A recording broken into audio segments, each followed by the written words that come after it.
Hello friends, welcome to Study with Harshit. Complete revision in detail 2024-25 session innovation and entrepreneurship. Friends, ये हमारा unit 1 है। आज के इस वीडियो में हम यूनिट 1 का कंप्लीट रिविजन करेंगे। इंपॉर्टेंट क्वेश्चंस आपको देखने हैं और लास्ट ईयर का एग्जामिनेशन पेपर देखना है तो आप स्टडी विद हर्षित पे जाके देख सकते हैं। तो चलिए वीडियो स्टार्ट करते हैं।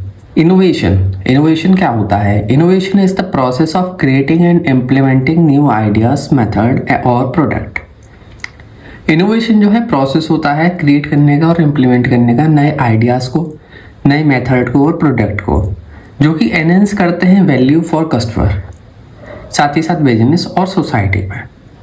इसमें इन्वॉल्व होता है converting creative concept into practical solution. Creative concept को कन्वर्ट करा जाता है प्रैक्टिकल सॉल्यूशन में, जो कि लीड करता है इम्प्रूवमेंट, एफिशिएंसी और कॉम्पिटिटिव एडवांटेज। की एस्पेक्ट ऑफ इनोवेशन है हमारे क्या क्या? नोवेल्टी, फोकस होता है ऑन इंट्रोड्यूसिंग समथिंग न्यू। इसमें फोकस क्या होता है इनोवेशन का? इंट्रोड्यूस करना कुछ नया, चाहे वो प्रोडक्ट हो, सर्विस हो, प्रोसेस हो या अप्रोच हो। वैल्यू क्रिएशन, डिलीवर करना टेंजिबल और इनटेंजिबल बेनिफिट, जैसे कि increased efficiency, improved customer experience और सोसाइटल इम्पैक्ट। वैल्यू क्रिएशन करना मतलब डिलीवर करना टेंजिबल और इनटेंजिबल बेनिफिट। इसमें हो सकता है इंक्रीज हो एफिशिएंसी आपकी, इम्प्रूव हो कस्टमर का एक्सपीरियंस या सोसाइटल इम्पैक्ट हो। यह आता है वैल्यू क्रिएशन में। Applications moves beyond idea to actual implementation and execution in real world scenario। तो ये थे हमारे की एस्पेक्ट ऑफ इनोवेशन। अब हम जानते हैं टाइप्स ऑफ इनोवेशन के बारे में। टाइप्स ऑफ इनोवेशन क्या क्या है हमारे? टाइप्स ऑफ इनोवेशन, इसमें आता है प्रोडक्ट इनोवेशन। डेवलप करा जाता है न्यू और सिग्निफिकेंटली इम्प्रूव्ड गुड और सर्विसेज। इसमें जो है नया प्रोडक्ट इम्प्रूव हुआ ये इंट्रोड्यूस करा जाता है, जैसे कि स्मार्टफोन हुआ, नया फ़ोन लॉन्च हुआ तो वो बेटर होगा पिछले वाले से, इस तरीके से, या इलेक्ट्रिक व्हीकल्स हुए फॉर एग्जांपल। प्रोसेस इनोवेशन, अब प्रोसेस इनोवेशन क्या होता है? प्रोसेस इनोवेशन जो है एनहांस कर देता है मेथड ऑफ प्रोडक्शन और डिलीवरी। ये मेथड को जो है एनहांस कर देता है प्रोडक्शन और डिलीवरी के, जिससे कि इंक्रीज हो जाती है एफिशिएंसी। इसमें आता है हमारा एग्जांपल में ऑटोमेशन होना, लीन मैन्युफैक्चरिंग, ये सभी चीज। अब आता है business model innovation. Business model innovation क्या होता है? क्रिएट करना new way to deliver value to customer. इसमें जो है न्यू वे होता है डिलीवर करने का वैल्यूज कस्टमर को और जनरेट करना रेवेन्यू, जैसे सब्सक्रिप्शन मॉडल होना डिजिटल प्लेटफॉर्म का, और ये डिजिटल प्लेटफॉर्म होना इस तरीके से। मार्केटिंग इनोवेशन, मार्केटिंग इनोवेशन में आता है इंट्रोड्यूस करना मार्केटिंग स्ट्रेटजीज, नई नई मार्केटिंग स्ट्रेटजीज, चैनल्स और डिजाइन, जिससे कि रीच हो और इंगेज हो कस्टमर के से इफेक्टिवली। सोशल इनोवेशन में आता है हमारा एड्रेस करना सोशल नीड्स, कैसे क्रिएट करके सॉल्यूशंस, जैसे micro finance, renewable energy project, ये सभी चीज। तो ये थे हमारे टाइप्स ऑफ इनोवेशन। अलग अलग एरियाज के अकॉर्डिंग अलग अलग तरीके के इनोवेशन होते हैं। अब हम जानते हैं इम्पोर्टेंस ऑफ इनोवेशन क्या होता है। इम्पोर्टेंस ऑफ इनोवेशन जैसे कि कॉम्पिटिटिव एडवांटेज, हेल्प करता है बिजनेस को हमेशा अहेड रहने में in rapidly change market. Growth and profitability, drive करता है रेवेन्यू और ओपन न्यू अपॉर्चुनिटीज, मतलब कि ये जो है नई अपॉर्चुनिटीज ओपन करता है और रेवेन्यू जो है बनाता है। एडेप्टेशन टू चेंज, एनेबल करता है ऑर्गेनाइजेशन को कि वो रेस्पॉन्ड कर सके टेक्नोलॉजिकल और इकोनॉमिक साथ सोशल शिफ्ट के साथ हुए, जो चेंज हो रहा है हमारे एनवायरनमेंट में और सब सोशल चेंजेस हो रहे हैं, इकोनॉमिक चेंज हो रहा है, टेक्नोलॉजिकल चेंज हो रहा है, उसके साथ जो है अडेप्ट कर सके और उसके साथ साथ चेंज हो सके। कस्टमर सेटिस्फेक्शन, ऑफर करता है इम्प्रूव्ड प्रोडक्ट और एक्सपीरियंस, जिससे कि कस्टमर की नीड जो है फुलफिल होती है और कस्टमर सेटिस्फाई होता है। सस्टेनेबिलिटी, प्रमोट करता है रिसोर्स एफिशिएंसी और सॉल्यूशन फॉर ग्लोबल चैलेंजेस। अब जानते हैं चैलेंजेस इन इनोवेशन क्या क्या है हमारे, कितने चैलेंजेस होते हैं इनोवेशन में। Number 1 resistance to change. Employ और स्टेक होल्डर जो है हमारे, वो रेसिस्ट हो जाते हैं अडेप्ट करने के न्यू मेथड को। उन्हें जो है दिक्कत होती है, वो अपना जो चल रहा है मेथड उसी से वो सेटिस्फाई होते हैं। Resource constraint, lack of funding, funding की कमी, टाइम की कमी और एक्सपर्टाइज, ये जो है इनोवेशन एफर्ट में रुकावट डालती है, इनोवेशन में रुकावट डालती है। फंडिंग भी ज़्यादा होती है, नई टेक्नोलॉजी को आप एडेप्ट करेंगे, टाइम भी लगेगा और एक्सपर्टाइज भी होना ज़रूरी है। आप किसी चीज़ को बहुत दिनों से यूज कर रहे हैं तो आप उसमें एक्सपीरियंस हो जाता है और आप उसके एक्सपर्टाइज हो जाते हैं। नेक्स्ट है हमारा point uncertainty. Outcome of innovation initiatives are often unpredictable, ये जो है अनप्रेडिक्टेबल होता है। मार्केट एक्सेप्टेंस, कस्टमर में भी अडॉप्ट अनफेमिलियर प्रोडक्ट और टेक्नोलॉजी, कस्टमर को भी जो है अडेप्ट करने में दिक्कत होती है कई बार न्यू टेक्नोलॉजी को। उन्हें लगता है कि भाई पहले वाला जो वर्जन था वो ज़्यादा अच्छा था, तो इस वजह से। अब हम जानते हैं difference between innovation and creativity हमारे क्या क्या है। On the basis of definition, definition के बेसिस पे हम सबसे पहले देखते हैं creativity. The ability to generate new idea और कॉन्सेप्ट। क्रिएटिविटी क्या होती है? एबिलिटी होती है जनरेट करने की न्यू आइडिया और कॉन्सेप्ट को। और इनोवेशन क्या होता है? इनोवेशन जो है प्रोसेस होता है उस क्रिएटिव आइडिया को एक आउटकम में कन्वर्ट करने का। On the basis of focus, अब हम जानते हैं फोकस के बेसिस पे इन दोनों में डिफरेंस क्या है। क्रिएटिविटी का फोकस होता है थिंकिंग एंड आइडिएशन पर, और इनोवेशन का फोकस होता है एग्जीक्यूशन और वैल्यू क्रिएशन पे। अब देखते हैं आउटकम के बेसिस पे, ये एक्सट्रैक्ट आइडिया आउटकम होता है इसका, और इनोवेशन में प्रैक्टिकल प्रोडक्ट होता है, सर्विस होती है और प्रोसेस होता है। मतलब क्रिएटिविटी में एक आइडिया जनरेट होता है और इसमें वो आइडिया जो है प्रैक्टिकल प्रोडक्ट और सर्विस में आउटपुट हो जाता है। अब क्रिएटिविटी का एग्जाम्पल है हमारा brain storming a new product feature, और इनोवेशन का एग्जाम्पल हुआ हमारा डेवलप करना और लॉन्च करना प्रोडक्ट विद दैट फीचर। मतलब जो फीचर हमने सोचा क्रिएटिविटी में और उस क्रिएटिविटी के साथ में उस फीचर को डेवलप करना, लॉन्च करना, वो होता है हमारा इनोवेशन। तो ये था difference between innovation and creativity. Large firm versus startup innovation क्या होते हैं? लार्ज फर्म स्टार्टअप इनोवेशन, मतलब लार्ज फर्म के इनोवेशन और स्टार्टअप इनोवेशन में क्या डिफरेंस है, हम आज के इस वीडियो में जानते हैं। ये लार्ज फर्म, अब देखते हैं on the basis of approach, ये स्ट्रक्चर्ड होती है और फॉर्मुलाइज प्रोसेस फॉलो करते हैं। और जो स्टार्टअप होते हैं फ्लेक्सिबल होता है और एक्सपेरिमेंटल होता है। जो स्टार्टअप होते हैं वो छोटे स्टार्टअप होते हैं, न्यू बिजनेस होते हैं, और वही फ्लेक्सिबल होते हैं और एक्सपेरिमेंटल होते हैं। किस लिए? क्योंकि उन्हें जो है कहीं किसी प्रोडक्ट के थ्रू मार्केट में अपनी जो है प्रेजेंस करना होता है। लार्ज फर्म के रिसोर्स जो है एक्सटेंसिव रिसोर्स होते हैं और बजट्स होता है, और स्टार्टअप का जो है लिमिटेड होता है बट एंगल होता है, लिमिटेड बजट होता है स्टार्टअप के पास। और लार्ज फर्म का जो है रिस्क टॉलरेंस जो है लो होता है क्योंकि एस्टेब्लिश रेपुटेशन होती है, और स्टार्टअप का हाई होता है क्योंकि इनका फोकस होता है रैपिड ग्रोथ पे। इन्हें रिस्क ज़्यादा होता है बट इनका फोकस होता है रैपिड ग्रोथ पे, इसलिए ये रिस्क लेते हैं ज़्यादा, और इन्हें जो है कहीं ना कहीं किसी प्रोडक्ट के थ्रू मार्केट में अपनी प्रेजेंस करनी होती है। अब लार्ज फर्म की जो है स्पीड होती है स्लो क्योंकि ब्यूरोक्रेसी की वजह से, और जो स्टार्टअप होता है फास्ट होता है डिसीजन मेकिंग में और इम्प्लीमेंटेशन में, क्योंकि लार्ज फर्म में जो है अलग अलग प्रोसेस होता है, पूरा चार्ट को फॉलो करना होता है जब परमिशन मिलती है, और स्टार्टअप में जो है वो फास्टर होता है। एग्जाम्पल होते हैं, जैसे एग्जाम्पल में आता है अमेजोन का जो है एग्जाम्पल आया लार्ज फर्म में, और स्टार्टअप का जो है जैसे फॉर एग्जाम्पल बहुत सारी कंपनीज होती हैं जो स्टार्टअप करती हैं वो। अब आता है हमारा को क्रिएशन एंड ओपन इनोवेशन क्या क्या होता है। को क्रिएशन एंड ओपन इनोवेशन क्या होता है, अब इन दोनों में हम देखते हैं डिफरेंस।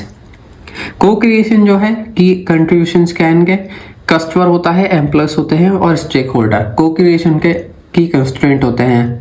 कंट्रीब्यूटर जो होते हैं हमारे, मतलब जो कंट्रीब्यूट करते हैं को क्रिएशन में, कस्टमर होते हैं, एम्प्लॉयज होते हैं और स्टेक होल्डर होते हैं। और ओपन इनोवेशन में एक्सटर्नल एंटिटीज होती है जैसे कि स्टार्टअप और एक्सपर्ट। फोकस के बेसिस पे देखते हैं, डायरेक्ट कोलेबोरेशन होता है एंड यूजर के साथ में को क्रिएशन में, और ओपन इनोवेशन में लेवरेजिंग होती है एक्सटर्नल इनोवेशन नेटवर्क का। पर्पस होता है हमारा को क्रिएशन का कस्टमर ड्रिवन इनोवेशन करना, जैसे कि लीगो आइडियाज इस तरीके से। और ओपन इनोवेशन होती है एक्सपेंड करना इनोवेशन बाउंड्रीज को, जैसे कि PNG एक्सटर्नल पार्टनरशिप इस तरीके से। तो ये थे को क्रिएशन एंड ओपन इनोवेशन। अब आता है हमारा, अब इनको हम डिटेल में देखते हैं। सबसे पहले हम जानेंगे को क्रिएशन के बारे में। को क्रिएशन जो है कोलैबोरेटिव अप्रोच होती है, जहाँ पे कस्टमर, एम्प्लॉयज और other stakeholder actively participate करते हैं किसमें, इन द इनोवेशन प्रोसेस। किस लिए, क्रिएट करने के लिए वैल्यूज़ को। जो हमारे एम्प्लॉयज़ होते हैं, स्टेक होल्डर होते हैं और कस्टमर होते हैं, ये एक्टिवली पार्टिसिपेट करते हैं। फीचर्स होते हैं इसके, एनकरेज करता है direct input from and user और कंट्रीब्यूटर। बिल्ड करता है strong customer loyalty and engagement. इससे जो है कस्टमर लॉयल्टी बिल्ड होती है स्ट्रॉन्गर, और एंगेजमेंट भी। रिजल्ट होता है इन प्रोडक्ट और services better aligned with customer need. जो हमारा प्रोडक्ट और सर्विसेज होती हैं वो कस्टमर नीड के अकॉर्डिंग ज़्यादा होती हैं। अब इसके एग्जांपल में आता है हमारा लीगो आइडिया, जैसे customer purpose and vote on new LIGO product design and successful idea becoming official set.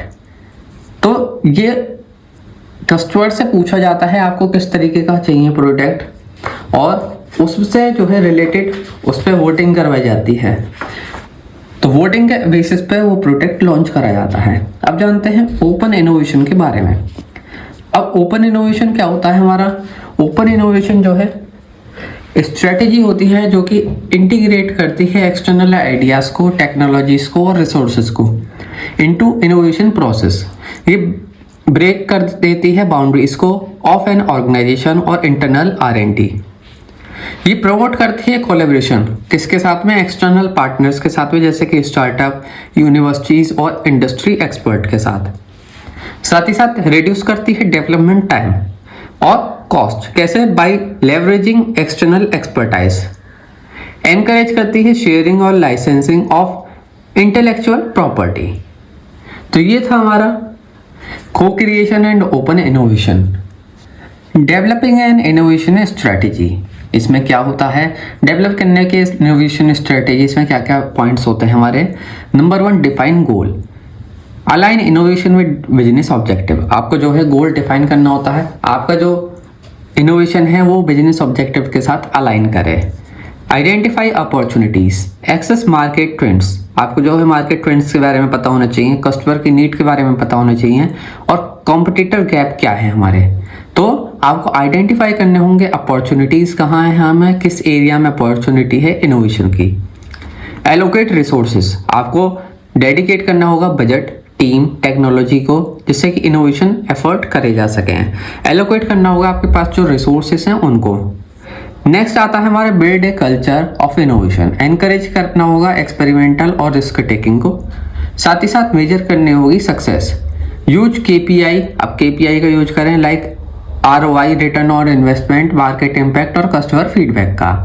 तो ये थे हमारे डेवलपिंग एंड इनोवेशन स्ट्रेटजी में क्या क्या हमारे पॉइंट्स होते हैं, स्टेप्स होते हैं। Sources of innovation, sources of innovation क्या क्या है हमारी, डिफरेंट सोर्सेस होती हैं, जैसे कि नंबर 1 है हमारा मार्केट नीड्स। इनोवेशन जो है ड्रिवन होती है by evolving customer demand, customer की डिमांड पे, प्रेफरेंस पे, और कहाँ पे किस जगह पे हमारा प्रोडक्ट जो है कस्टमर की नीड को फुलफिल नहीं कर पाता है, पेन पॉइंट। एग्जाम्पल हुआ हमारा development of electric vehicle, development करना इलेक्ट्रिक व्हीकल का एड्रेस करने के लिए डिमांड फॉर सस्टेनेबल ट्रांसपोर्टेशन, मतलब कि जिसकी कॉस्ट भी कम हो और पॉल्यूशन भी ना हो, इस तरीके के ट्रांसपोर्ट की जरूरत थी ट्रांसपोर्टेशन व्हीकल की, तो इलेक्ट्रिक व्हीकल इंट्रोड्यूस हुए। टेक्नोलॉजिकल एडवांसेस, यूटिलाइज करना इमर्जिंग टेक्नोलॉजीज को क्रिएट करने के लिए न्यू प्रोडक्ट, सर्विस और प्रोसेस को। इंटीग्रेशन करना EI के साथ में in customer service chatbot.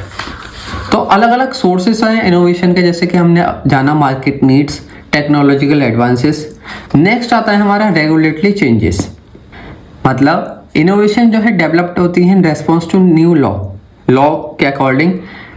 Industry standard जो होते हैं, और कंप्लायंस रिक्वायरमेंट, जैसे कि इंट्रोड्यूस करना है इको फ्रेंडली पैकेजिंग।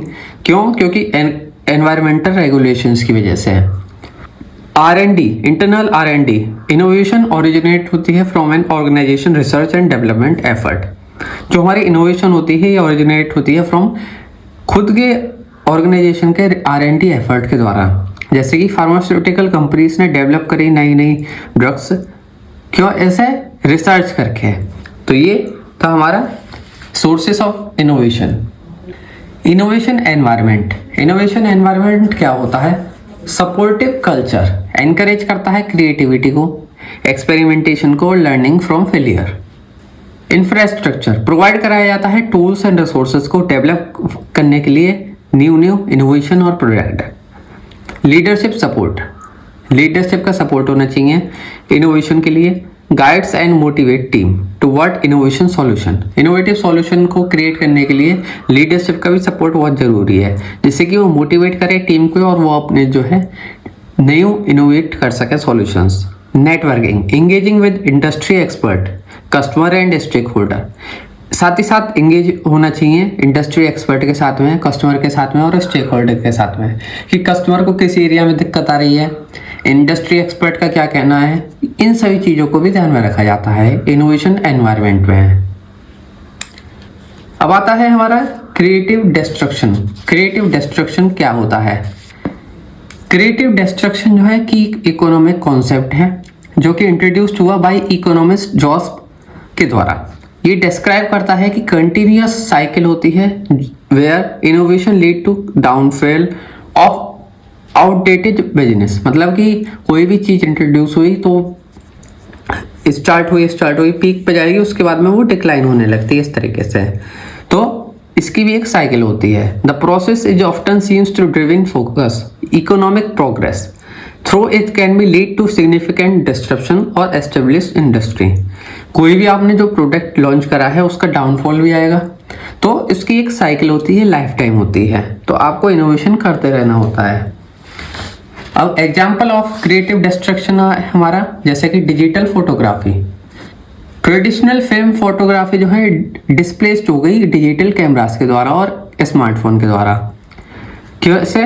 क्योंकि ये स्मार्टफोन और डिजिटल कैमरा मोर कन्वीनियंस हैं, कॉस्ट इफेक्टिव हैं और अवेलेबिलिटी होती है इंस्टेंट व्यू की, कि आपने जो फोटो खींचा आप तुरंत उसको देख सकते हैं और एडिट कर सकते हैं। इसका इम्पैक्ट पड़ा, जैसे कि कोडाक है कंपनी बहुत बड़ी, उस पर इन्होंने जो है अपने जो है जैसे पहले डिजिटल किया गया, इन्होंने ट्रेडिशनल फिल्म फोटोग्राफी पे ही रखा अपना, तो इन्हें जो है स्ट्रगल हुआ अडेप्ट करने में न्यू टेक्नोलॉजी पे, तो इसकी वजह से इनका मार्केट शेयर भी डाउन हो गया।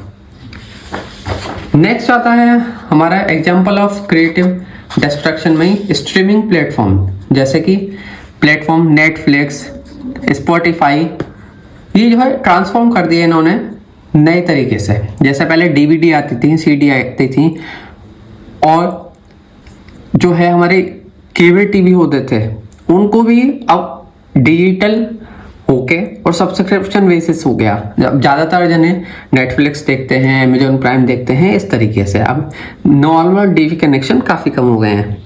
एडवांटेजेस क्या होते हैं? ऑन डिमांड एक्सेस हो जाता है टीवी शो, मूवीज़ का, म्यूजिक का, एक्सेसिबल होते हैं इंटरनेट के थ्रू, कहीं पे भी आप देख सकते हैं। इसका इम्पैक्ट हुआ fundamental changes to the media and entertainment industry पे।